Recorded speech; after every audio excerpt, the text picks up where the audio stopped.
Welcome to Starbound, where every star tells a story. My name is Chad, and I'll be your narrator today. In this story, we explore a unique human ability, the power to see through the most advanced alien cloaking devices. But first, check to see if you're subscribed. It's totally free, and means you'll never miss one of our videos. Now let's get into the story. Nira rubbed her manipulating appendages together excitedly as she skittered down the halls of the Svant station, her insectoid legs making soft tip-taps as they landed on the stainless steel floor. Her two large emerald compound eyes drinking in all the information around her as she dodged another Kriarch, their lobster-like abdomens scraping against one another. They raised their mantis-esque bladed arms in an annoyed stance as she wiggled her antenna back at them in apology. She was in too much of a hurry to offer a proper apology. The new species was here to look at her work, and she needed to be prepared. Her mandibles clicked together as she thought about the new members of the galactic stage. Not unlike the Vero, they were mammalian. However, they were much smaller. The tops of their furry heads barely reached her people's lower stomach, right at the center of her grasping appendages, and yet she had heard that they were so dense that a warrior couldn't so much as budge them running full tilt. It was perplexing until she had heard that they had hailed from a Category 13 death world with 4.5 times the gravity of their own home world, the highest rating any planet that harbored sentient life had ever gotten. Sure, there was the Neutna, who hailed from a Category 8 death world, but they were still relatively normal. In fact, one of her colleagues had mentioned that their scientists had told them if their gravity was any higher, they would not have made it off their planet, and that it was difficult as it was to leave the atmosphere. But that wasn't the strangest thing about them. Nira had gotten her manipulators on a pamphlet describing their anatomies, something all the other members of the galactic community had reluctantly shared only after many rotations. Their anatomy was overbuilt, would be her descriptor. They had one head, a common trait among the community, but their brain was split into two hemispheres. They had two eyes, but their eyes themselves had 6 muscles that helped move their irises. Then there was their breathing system. They had a strange way of moving oxygen around their bodies, with these things called lungs, sacks of flesh that expanded and diffused oxygen into their bloodstream, which was iron-based instead of copper like herself, and needed far less oxygen than the Kriarchs themselves and many of the other species. In fact, their atmosphere only had 21% oxygen in it, 20% less than anyone else. It was insane, and made Nira's elongated head spin. She shook her head as she stopped in front of the red airlock she was meant to meet her guests at. She could think about their crazy anatomy later. Right now, she needed to focus on presenting her work. She was quite proud of it as well. Vree should be nearly done showing them the lab. I should make a grand entrance. Oh. Nira clacked her mandibles together loudly to get the attention of their guests and Vree. Vree turned first, her 9 eyes facing in all directions on top of her fuzzy body. The humans, she thinks they're called, turned afterwards and almost immediately jumped backwards, their eyes dilating to pinpoints. One of the 3 of them had placed an appendage at their hip, looking for something that wasn't there.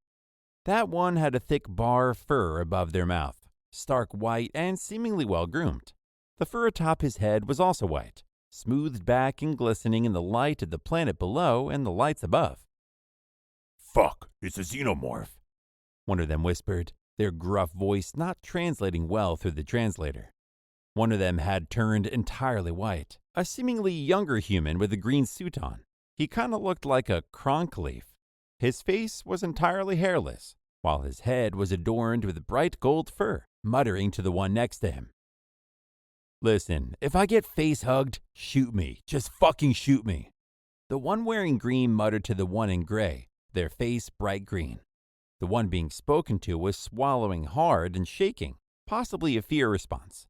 He had less hair than his older companion, but he had a small patch of fur on his chin and no fur on his head. Nira tilted her head and slowly clicked at them in a confused way, swiveling her elongated head almost entirely around before looking back at the humans. She hadn't known they could change color. Fascinating. I do not know what a xenomorph is. I don't see anyone in the vicinity other than myself and my colleague here. She stated simply, watching their reaction. Their chests seemed to rise and fall slowly as they took a closer look at her. The older human with the fur above its mouth looking at her with predatory eyes, slowly gliding along her entire length, making her antenna stand on end. It wasn't a good sensation, and she was glad when it ended. You're right, I apologize. You look very similar to a monster from one of her old horror movies, but you're very different. Nira rubbed her striking appendages together as she took several steps forward, towering over the humans. The young one in the green suit turned an even paler white as she did, taking several steps back himself. Strange. He could probably rip off her legs easily. How so? I don't want this to impact the demonstration. If I can alleviate any misunderstanding, I will, she said, gesturing to the other two. The older human seemed much more calm now, stroking the hair above his lip and looking up at her as she spoke. Well, to start, your head is tubular, which is very much like said species. Nothing you can do about that. Then there's your back. You have biomechanical tubes poking out at about the right spots like they do. And your carapace is nearly pitch black. He stated matter-of-factly, extending a small, grasping appendage as he counted off each similarity. Each one made the white human shake harder, his eyes never leaving her. But you have mantis blade arms above your grasping appendages, and a more lobster-like lower half, as well as pretty large mandibles over your mouth. And you have eyes, which they don't have. So my own colleagues need to calm down and shape up. The human shouted that last line, more at his companions rather than at Nira, both of them snapping to a more upright position. He nodded and turned back to her, extending an appendage towards her own. I'm sorry about our conduct. It was a knee-jerk reaction. We were given a briefing on who we would be meeting, but in all honesty, I wasn't paying much attention to anything other than the mention of stealth ships. He made this soft, strange chuffing sound as he looked up at her, seemingly waiting for something. She looked down at him and simply stared, absorbing this information. So, she was frightening to them, and couldn't really do anything about it. Unfortunate, but maybe she would get to see more of those fascinating reactions. What are you doing with your appendage? She asked, pointing to it with her own manipulators. The human looked down at his, then to her, and kept his appendage held right there. It's a handshake. It's a formal greeting from my species. He grunted back, leaning forward and taking her manipulator in his hand. She assumed it was called the term handshake and moved it up and down. Like this. Nira slowly mimicked the movement until their appendages synced, the older human's lips curling up and showing his teeth. It made her antenna twitch again, pulling her manipulator back to herself. Interesting. Well, I'm Nira, the head scientist of research and development here at the station. You're here for a demonstration of our newest stealth technology, aren't you?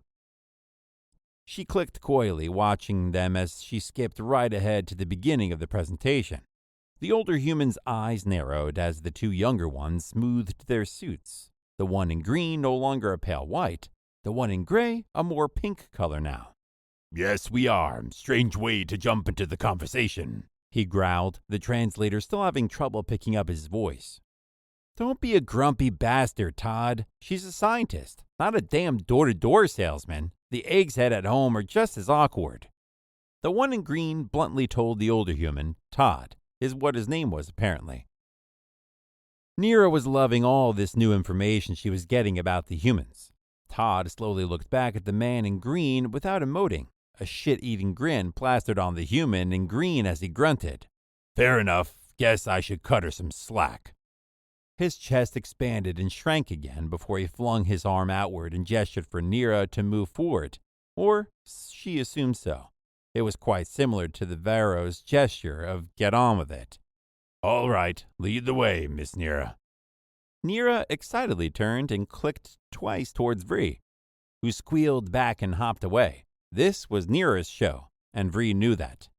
As she disappeared behind the airlock she had herself sauntered through, she turned towards the window and pulled out a data pad, tapping a few spots on its surface.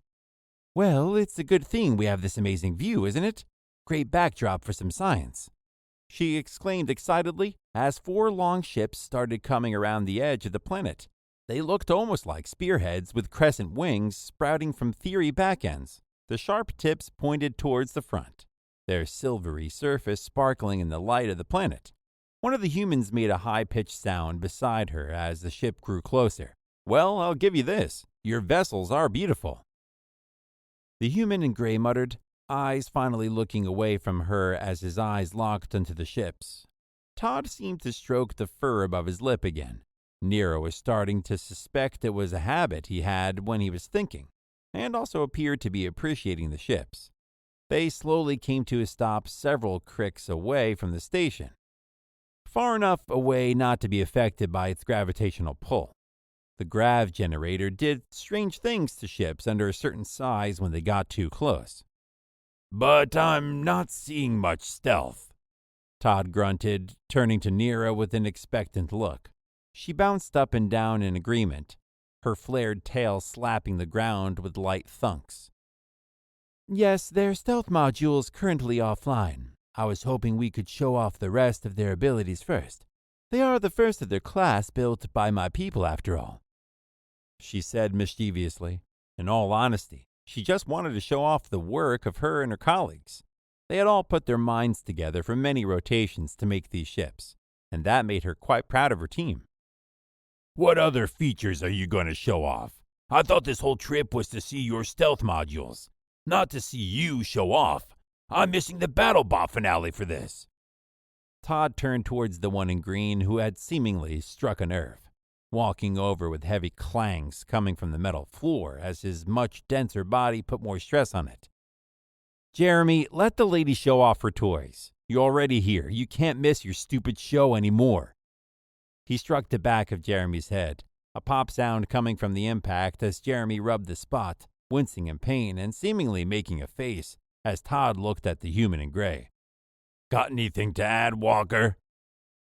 he growled, Walter shaking his head side to side hurriedly and raising his manipulating appendages up and waving them as well. "Nope, nothing, sir. I'd love to see the other features this lovely lady worked on," he answered back hurriedly, making Nira tilt her head curiously. These humans really were fascinating, and if she could, she'd study them all day. But she needed to continue.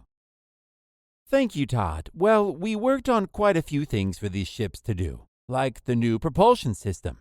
She tapped her appendage on her datapad, a buzzing coming from it as she connected her communicator to one of the ships outside, typing in something quickly. "Please move 30 cricks up at full speed." She let go of the button and watched as the furthest ship on the left's back end slowly turned downwards, almost swiveling like her own head. The ship shot upwards suddenly, getting up to 30 cricks in only a few minutes. Todd let out, the translator not quite knowing what to make of the noise. Nira turned and looked at him, her mandibles rubbing together as the ship came to a stop. "We've improved the movement speed, shortening the time from 8 time units to move 30 cricks to only 6 units. It was quite a bit of work. The gravitational force on the pilots was harsh until Vree was able to use a bit of her knowledge to improve the dampeners." Jeremy looked at Todd, who seemed to be silent, then to Walter, who was biting his lip with his teeth, another oddity of humans, but so was everyone's methods of eating. "You can't be serious," Jeremy seemed to say in utter disbelief. "What do you mean, Jeremy?" Nira asked, her emerald eyes shimmering as she also toned disbelief. The humans had to be impressed by this. She and her team had shaved 2 whole time units off their maneuvering time. "This isn't fast. It was like watching your ships move through molasses. Our ships would fly." Todd smacked Jeremy on the back of the head again, this time sounding much more painful. Even Nira flinched a bit as Jeremy hit the ground, and hard. "Don't be an asshole," was all Todd grunted, before clearing his throat and nodding to Nira for her to continue. She was picking up on cues much better now, she hoped. They were very similar to other species, just all mixed together. Well, she clicked, pushing the button on her datapad again, the buzz emanating from it again as she connected to another ship. She didn't say anything out loud, but she did send them a message. we have our new plasma cannons," she shouted proudly, her clicks ending as the next ship in line's underside slowly lowered, a long barrel slowly extending outwards as a bright rainbow light shot forwards, smashing into a small asteroid 10 cricks wide. It became red hot, slag flaking off and entering the atmosphere of the planet below. They would safely burn up and dissipate. She had been pretty careful to have them target a smaller one. "Well, that was pretty cool," Walter said with a tight voice, nodding to himself. He raised an eyebrow as the barrel slowly folded in on itself and vanished back into the underside of the ship. "What, no encore?" Near gave him a disbelieving look, her mandibles spread apart and her blade-like appendages hanging down, the tips of them resting on the ground. "No, they need time to recharge. They use quite a bit of energy, and to use them too fast could have them melt your own ship." She pointed towards the not-so-shiny surface of the underside, some of the plating having been burned by the cannon. "Really? Really?" Jeremy commented, Todd giving him a scowl which shut him up very quickly. But this time Walter jumped into the conversation instead, continuing where he left off. "That's it? We could have blown that asteroid to smithereens, and then some with our ship. And we have a diplomatic ship. That's pretty Todd smacked him on the back of the head. Seemed there was also a habit of Todd's. These three must be very familiar with one another if they were so comfortable showing off their strength and willingness to use force around her. "If you say another word, I'm going to wax your entire body and make you go to your wedding that way," he muttered, Walter turning pale like Jeremy had earlier. You wouldn't." Todd's face was deadly serious as he spluttered. Walter quickly fell silent as Todd gestured for her to continue again. Nero was starting to think nothing was going to impress them. Well, besides the stealth modules, she hoped. I suppose we should continue," she clacked slowly, pushing the communications button yet again. This time, the next ship's wings slowly folded in on themselves until they were nothing but a spearhead floating in space. In a flash of light, the silvery form stretched like a rubber band until they disappeared. All that was left behind was a puff of silvery gas where it had been before. "Whoa, was that an FTL jump? I thought you couldn't jump that close because of the warp bubble." Walter, Jeremy, and even Todd seemed impressed this time. Each of their faces contorted into different expressions. Yes, that was the reaction Nira had been looking for. It was gloriously fascinating to examine their faces, the lines of their skin doing things her body simply never could. "You are correct. The warp bubbles usually would rip the ship apart if you were using any other FTL drive. But, implementing some of the same principles as our grav generator, we've managed to make short-distance jumps not only possible, but cost-effective." She tapped something into her data pad as a silvery shard flashed by the station, the ship that had just vanished reappearing a few cricks away from one of the others. Its wings folded back out as it maneuvered its way back into place. Another puff of silvery gas where it had appeared again. "That's actually amazing. We've been looking for something like that. The higher-ups have been complaining about needing to be halfway to the Kuiper belt before jumping out or in," Todd commented, his blue eyes gleaming with interest. Nira's antenna waved up and down happily as she rubbed her manipulating appendages together, a soft sh-sh emanating from them as her carapace rubbed together. She had thought the plasma cannon would have been their favorite so far, but this was wonderful. "Yes, we are also looking for a solution to that problem. I'm happy to have finally caught your interest. I suppose we should get on to the main show then." She excitedly gilded her appendage upwards on the datapad, the ships shimmering as their stealth modules began to power up. Slowly they vanished from her view, front to back, their forms invisible to. "So, when were you going to activate the module? The ships got pretty flashy there for a moment," Todd asked merrily, shattering Nira's train of thought. She looked at Todd, a merry look on his face as he stared out the window. No, they couldn't see them. It shouldn't be possible. "Yeah, I can kind of see a slight shimmer around the ships now, though. Maybe they're powering up. Would make sense, probably draws a lot of power, or is heavy on the onboard computers." Jeremy had leaned towards Walter, his tone much more uplifted now, his appendages stuffed into some folds of cloth around his waist, as his eyes also stayed locked onto the spot the ships had been. I don't know, but yeah, I see it too. Kind of like a thin layer of glass that's wobbling around the body. Kind of cool looking, Walter answered, his eyes following the same spot. Nero was in disbelief. The camouflage had been perfect. Even the high-yield scanning equipment hadn't spotted the ships when they had tested them. No, you must be playing a... What was it the pamphlet said? A prank on me? The ships have completely vanished. She clacked shakily, barely getting the words past her mandibles. What? No, they're right there. You've got to be kidding me, Todd said in disbelief, pointing out the window towards where the ships had vanished. Nira slowly typed into the data pad with her appendage, Todd's face frowning as his fingers slowly raised upwards following something she couldn't see. Doctor, please, we aren't fools. They're right there. Jeremy joined in, pointing at the same spot. Nira's head was spinning. Her carapace was tight, and she could barely see her surroundings. She collapsed onto the floor heavily, her body leaning against the cold wall as she looked at all three of the humans in front of her. The stealth modules are active.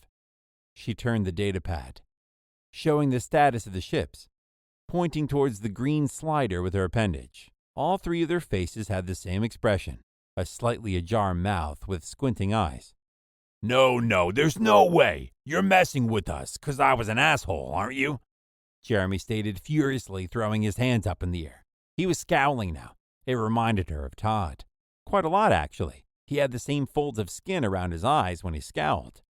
You're messing with us. You have to be. There's no way your stealth amounts to a shiny ship with a kind of cool shimmer.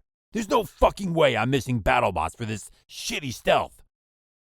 He ranted as Nira slowly turned the sliders down. Todd and Walter watched intently as there was another flash and the ships came back into her view, back to front, their magnificent hulls shimmering once again in the light, elegant and beautiful, hanging in the void above the planet like silver birds. I think she's serious, Jeremy. Walter butted into Jeremy's rant, shaking his shoulders rather roughly. Nira watched the muscles flex and move under the skin as he did, distracting herself with the strange movement for a moment while she tried to reconcile with this information. Her work for the past few rotations was useless. The humans saw them just as clearly as they did when the modules were off. You shouldn't be able to see them at all. We reduced the wavelength of light that reflects off the surface of our ships to the 450 nanocrick range. No one should be able to see them. Nira clacked nervously, checking her data pad. The ship's reflectors had indeed shortened the wavelengths to 430 nancircs, into the invisible range of color for every species on the Galactic Council. Except the humans, apparently. Todd gave her a small, comforting look before clapping his appendages together. All right, boys, so the stealth modules are a bust. There was always the chance they were going to be. Todd nodded as he also butted in, all three of them turning and looking towards him as he spoke. And spectacularly, that doesn't mean the trip was worthless.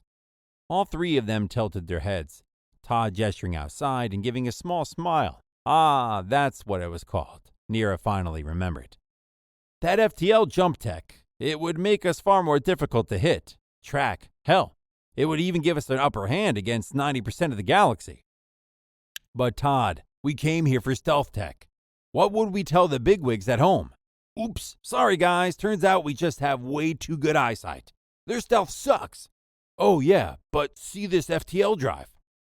Todd nodded, Nira simply watching at this point, messages starting to pile up on her data pad from the pilots outside, asking for coordinates to go or for something to do. That's exactly what we tell them. They have been looking for a better FTL drive anyway. So the stealth drive sucks. Boo fucking who. Since when have we ever had luck in our favor? Both of the other humans gave a bit of a smirk before they all began barking together. Or wait, was this laughter? Nira was going to assume it was laughter.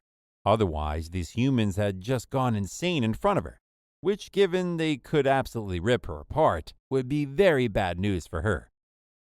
Should we head to the negotiations chamber then? Nira clicked weakly, the three humans nodding at each other and helping her onto her many legs.